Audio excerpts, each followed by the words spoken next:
Hi friends, తమ్ముళ్ళు చూశారు కదండి. మజ్జిగ పులుసు, కమ్మటి మజ్జిగ పులుసు. మనకు రసము సాంబార్లో కాకుండా ఇలా మజ్జిగ పులుసు కూడా చేసుకోండి. టేస్ట్ అయితే చాలా బాగుంటుంది ఫ్రెండ్స్. ఒక ముద్ద కూడా మిగిల్చకుండా అయితే తినేస్తారు. ఇంకా మజ్జిగ పులుసు అయితే ప్రాసెస్లోకి వెళ్ళిపోదాం. ఎలా ప్రిపేర్ చేసుకోవాలో చూపిస్తాను, చూసేయండి ఫ్రెండ్స్. లేట్ చేయకుండా, అలాగే స్కిప్ చేయకుండా చూడండి, మీకు అప్పుడే బాగా అర్థమవుతుంది. ఇంకా మజ్జిగ పులుసు కోసం అయితే ఉల్లిపాయ, కరివేపాకు, బెండకాయ ముక్కలు, పచ్చిమిర్చి, టమాటాలు అన్నీ రెడీగా పెట్టుకున్నానండి. అలాగే మనకు ఎప్పుడైనా పుల్లటి పెరుగు మిగులుతుంది కదా, పుల్లటి పెరుగు ఉంటే తీసుకోండి. పుల్లటి పెరుగైనా మామూలు పెరుగైనా ఏ దాంతో చేసినా బాగానే ఉంటుందండి. ఇంకా పెరుగు కొట్టుకొని తగినన్ని వాటర్ పోసుకొని పక్కకు పెట్టుకోండి. వాటర్ యాడ్ చేసిన తర్వాత 1.5 స్పూన్ పప్పుల పొడి అండి. ఇదైతే పప్పుల పొడి యాడ్ చేస్తున్నాను. పప్పుల పొడి యాడ్ చేసిన తర్వాత ఉండలు లేకుండా బాగా కలిపి పక్కన పెట్టేసుకోండి. ఇంకా టేస్ట్ అయితే చాలా బాగుంటుంది ఫ్రెండ్స్. మీరు ఒకసారి ట్రై చేసి చూడండి. ఇంక ఇప్పుడైతే గిన్నెలో ఆయిల్ వేసి పోపు దినుసులు అయితే వేస్తున్నాను. తర్వాత కరివేపాకు యాడ్ చేస్తున్నాను.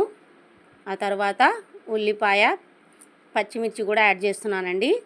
యాడ్ చేసి ఒక 2 మినిట్స్ అలా ఫ్రై చేశాను అనమాట. ఫ్రై అయిన తర్వాత ఇంక ఇప్పుడైతే బెండకాయ ముక్కలు యాడ్ చేస్తున్నాను. మనకు మజ్జిగ పులుసులో బెండకాయ ముక్కలు వేసుకుంటే చాలా టేస్టీగా ఉంటుందండి. ఇంకా కొంచెం ముదురుగా ఉన్న బెండకాయలైనా వేసుకోండి, పర్లేదు, బాగుంటుంది. టేస్ట్ అయితే చాలా బాగుంటుంది ఫ్రెండ్స్ బెండకాయ ముక్కలు మజ్జిగ పులుసులో. ఇంకా ఇవి కొద్దిగా ఫ్రై అయిన తర్వాత సాల్ట్ అయితే వేస్తున్నానండి.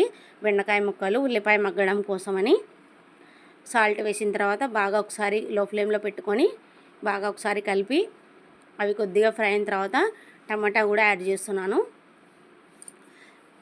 ఇంకా మీరు కావాలంటే పచ్చి కొబ్బరి, పచ్చిమిర్చి మిక్సీ పట్టుకొనైనా వేసుకోవచ్చండి. మజ్జిగ పులుసులో చాలా టేస్టీగా ఉంటుంది.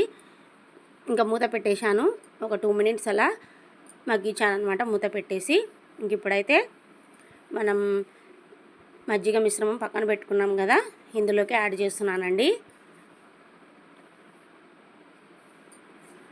యాడ్ చేసిన తర్వాత ఒకసారి అంతా బాగా కలిపి ఇంక ఇప్పుడైతే రుచికి సరిపడా సాల్ట్ అయితే వేస్తున్నాను అనమాట.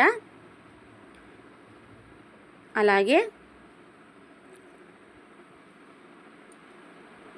పసుపు కూడా యాడ్ చేస్తున్నానండి.